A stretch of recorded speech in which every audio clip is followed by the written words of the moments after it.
भारतीय इतिहास में अनेक ऐसी घटनाएं घटी हैं जिन्होंने संपूर्ण भारत में खलबली मचा दी थी। इनमें से सबसे महत्वपूर्ण घटना थी भारत पर अरबों का आक्रमण। मोहम्मद बिन कासिम वो मुस्लिम आक्रमणकारी था जिसने 712 ईस्वी में भारत पर आक्रमण किया और सिंध प्रांत को जीत लिया। आज हम आपको यही बताने की कोशिश करेंगे कि अरबों ने किस तरह भारत पर पहला आक्रमण किया और फिर यहीं अपने पैर पसार लिए। साथ ही हम यह भी जानेंगे कि इस्लाम धर्म का उदय कैसे हुआ था। इस्लाम धर्म का उदय। सबसे पहले हम ये जान लेते हैं कि इस्लाम धर्म की नींव कैसे पड़ी। बताते हैं कि अरब के लोग कबीलों में रहते हैं और ये खाना बदोश जीवन व्यतीत करते थे। प्रत्येक कबीले के अपने देवी देवता थे जिन्हें ये लोग पूजते थे। इन कबीलों का नेतृत्व एक शेख के द्वारा होता था जिसका चयन कुछ हद तक पारिवारिक संबंधों के आधार पर होता था, लेकिन ज्यादातर बुद्धिमत्ता, व्यक्तिगत साहस और उदारता के आधार पर किया जाता था। 6ठी शताब्दी के आते आते इन कबीलों ने व्यापार को अपना पेशा बनाया और इसका सबसे ज्यादा प्रभाव पश्चिमी अरब के मध्य भाग में देखने को मिला जिसे हिजाज कहते हैं। आपको बता दें कि इस्लाम उदय के 2 प्रमुख स्थान मक्का और मदीना इसी इलाके में आते हैं। बाद में कुछ लोगों ने शहरों की ओर पलायन किया। ये लोग खेती और व्यापार करके अपना जीवन व्यतीत करने लगे।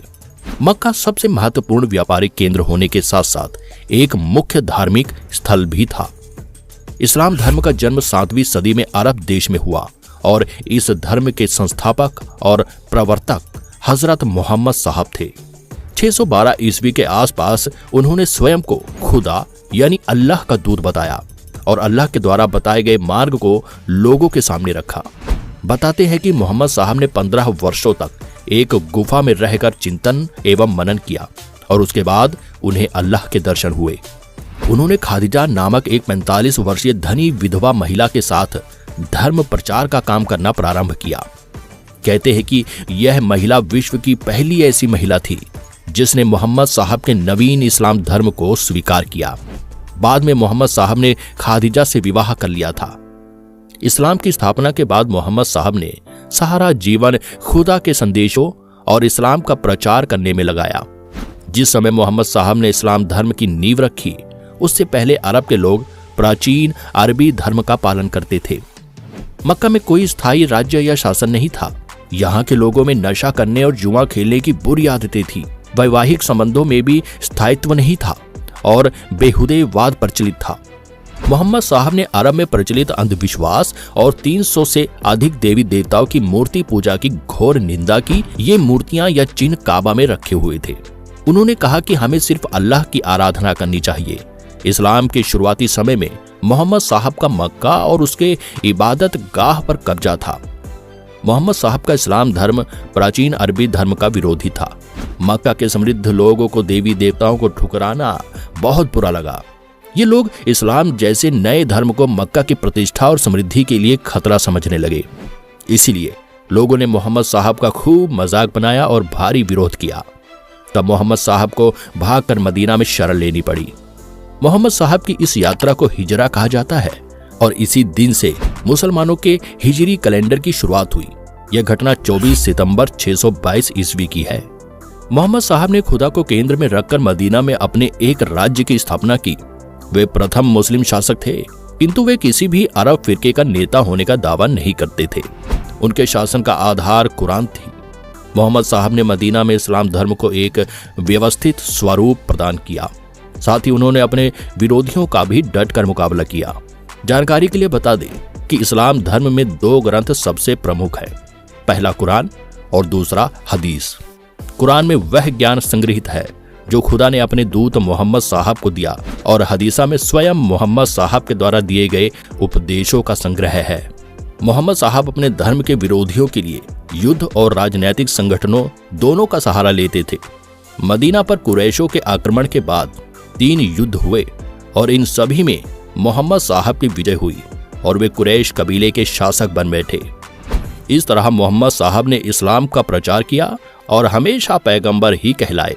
उन्होंने कभी भी किसी अन्य पद या स्थिति को स्वीकार नहीं किया। 632 ईस्वी में उनकी मृत्यु हो गई। हजरत मोहम्मद की प्रमुख शिक्षाएं क्या थी?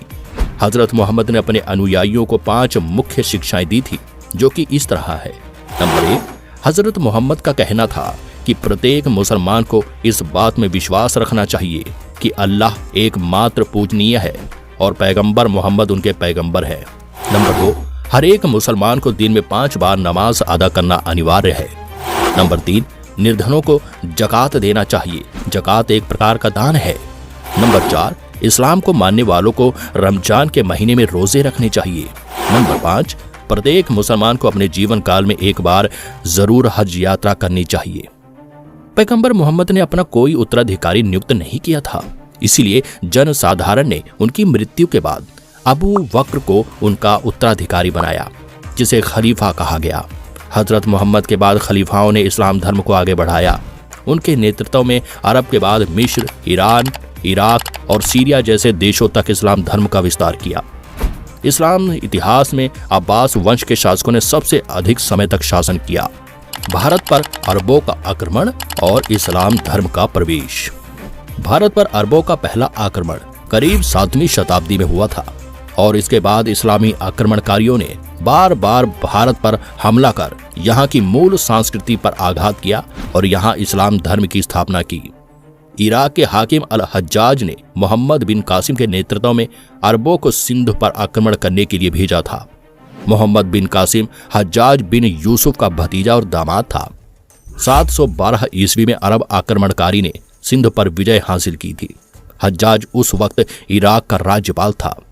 हज्जाज ने ही मोहम्मद बिन कासिम को 17 वर्ष की आयु में मरकान तट के रास्ते सिंध भेजा था। दरअसल हज्जाज बिन यूसुफ को कई अरबी व्यापारियों से सूचना मिली थी कि भारत के राजाओं के पास खजाने के असीम भंडार है। यह सुनकर उसके मन में लालच आ गया था। तब उसने भारतीय खजाने को लूटने और इस्लाम धर्म की जड़ें मजबूत करने के मकसद से मोहम्मद बिन कासिम को सिंध पर हमला करने के लिए राजी किया था। एक मत ये भी सुनने को आता है कि कासिम को सिंध भेजने का कारण यह था कि समुद्री लुटेरे अल हज्जाज के जहाजों को जिस क्षेत्र में लूट रहे थे वह क्षेत्र दाहिर के राज्य में आता था। जब हज्जाज ने दाहिर के इस बारे में जांच पड़ताल के लिए कहा तो उन्होंने इस बात से साफ इनकार कर दिया कि लुटेरों से उनके राज्य का कोई संबंध नहीं है। अल हज्जाज ने दाहिर से अपने लूटे गए जहाजों के बदले जुर्माने की मांग की थी, मगर दाहिर ने असमर्थता जताते हुए कहा कि उनका उन लुटेरों पर कोई नियंत्रण नहीं है। दाहिर के इस जवाब से हज्जाज भड़क गया और उसने सिंध पर आक्रमण करने का निश्चय किया। फारसी ग्रंथ चचनामा में अरबों की सिंध पर जीत की जानकारी मिलती है। बताते हैं कि मोहम्मद बिन कासिम अपने सैन्य सिपाहियों को लेकर राजा दाहिर से युद्ध करने के लिए जब भारत आया तो उसने दाहिर के विरोधियों को बड़ी चालाकी से अपने साथ मिला लिया। इस तरह उसके पास सैनिकों की कोई कमी नहीं थी। युद्ध की घोषणा होते ही मोहम्मद बिन कासिम के सेना ने सिंध की सेना पर जबरदस्त आक्रमण कर दिया। राजा दाहिर हाथी पर बने लकड़ी की गद्दी पर बैठकर बड़ी वीरता से कासिम के सैनिकों से लड़ रहे थे। राजा दाहिर की सेना कासिम की सेना पर भारी पड़ती नजर आ रही थी और कासिम से ये बर्दाश्त कर पाना मुश्किल हो रहा था। तब उसने बड़ी चालाकी से राजा दाहिर के हाथी पर जलते हुए तीरों से हमला करना शुरू कर दिया, जिस कारण लकड़ी के ढांचे में आग लग गई और देखते ही देखते ये आग इतनी भीषण हो गई कि दाहिर राजा का हाथी बेकाबू हो गया। वह आग को बुझाने के लिए सिंधु नदी के पानी में चला गया। जैसे ही राजा दाहिर हाथी से उतरकर नीचे आए तो कासिम ने उन पर हमला कर दिया, उन्हें मार दिया। इस तरह कासिम ने सिंध पर अपना कब्जा कर लिया। युद्ध में राजा दाहिर की मृत्यु के बाद मोहम्मद बिन कासिम ने उनकी 2 बेटियों को खलीफा के पास भेज दिया था। इसके बाद मोहम्मद बिन कासिम नहीं रुका और उसने लगातार कई आक्रमण किए। उसने अपने नेतृत्व में जितने भी अभियान चलाए उन सभी में लगभग उसे विजय प्राप्त हुई, जिनमें से कुछ इस तरह है।